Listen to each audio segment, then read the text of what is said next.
Good morning, everyone. This is my current morning routine. It always starts with baby Dill cuddles, and he hates getting out of bed, whereas Otis is always waiting outside my bedroom door, ready to go. First things first, I pop the kettle on, have a glass of water. If I don't have a glass of water as soon as I wake up, I can go hours and hours and then I get a headache and I wonder why. Baby Dill normally doesn't get out of bed until I'm doing breakfast, but even then, sometimes that's not even enough to sway him.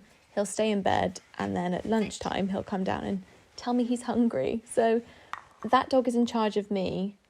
I have no power here. Whereas Otis is much, much more trainable. I can put his food down, tell him to wait, and then he will not eat it until I say okay.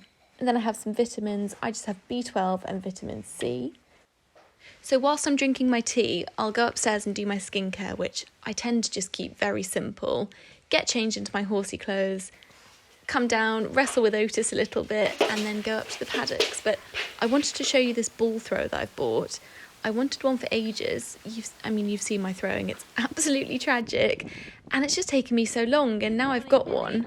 I can't believe I didn't do it sooner. So take this as your sign to go and buy a ball thrower. So then once we're up at the paddocks, first things first, say good morning to the horses and then get their breakfast ready. Otis always drinks from the water bucket when I'm soaking their feeds. Just whilst their feeds are soaking, just have a little yard update. I've just really tried to smarten things up. We've got some hanging baskets and some plants, and obviously Mr. Jones's old pallet stable has gone.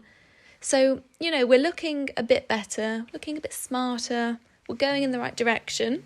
And then I'll chuck the horses some hay, go back and get their feeds, and just pop them down in the field. McAlester is always so cheeky, and he will just throw his food onto the floor, soaking me in the process. I'm now covered in horse feed, but what can you do? It's not the end of the world.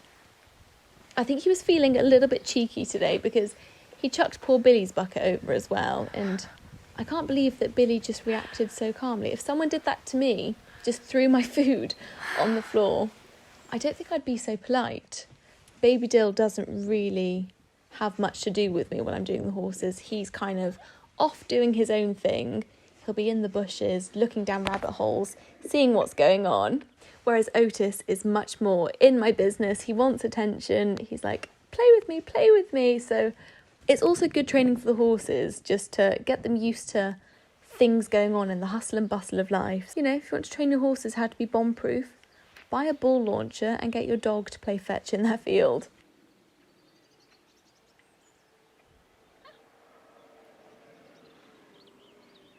So once the horses have finished their breakfast, or at least in McAllister's case, they've chucked it onto the floor, I'll just take their bowls and give them a quick rinse out with the hose pipe, just get off any food residue that might be in there.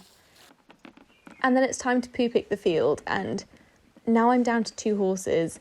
This takes no time at all. It's honestly a 5-minute job and I'm done. Sometimes I'll do it twice a day, sometimes it's just the once, but it's really easy to keep on top of it. My hair always falls out because I've got out of bed and thrown it on top of my head, and it's not the most sturdiest of hairstyles, but we move.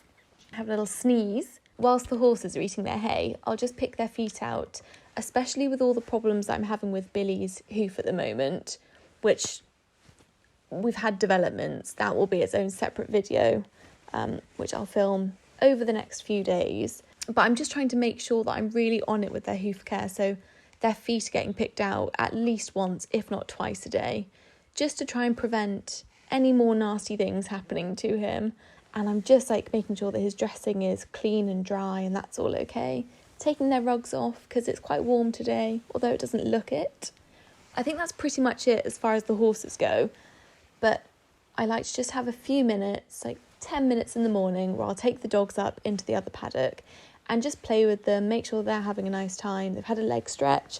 I find that because I usually work from home, if the dogs haven't had attention and a good leg stretch and just gotten rid of some energy first thing in the morning, I can't get any work done because they won't stop pestering me. So it's much easier just to spend a bit of time with them now, let them do things that they enjoy, and then when I go back in the house and start doing some work, they'll be much, much more relaxed and will probably just sleep. So it's nice to get some fresh air as well and just see them enjoying themselves. Like, honestly, just seeing my animals happy makes me so happy. Like, their joy is my joy. And I know that sounds really cliche, but it's true. It is true. So that's kind of it. Everybody's fed, watered, looked after, had a leg stretch, and then all I do is get back in the house, probably make myself a coffee, and then open my laptop and start work for the day. So that's that.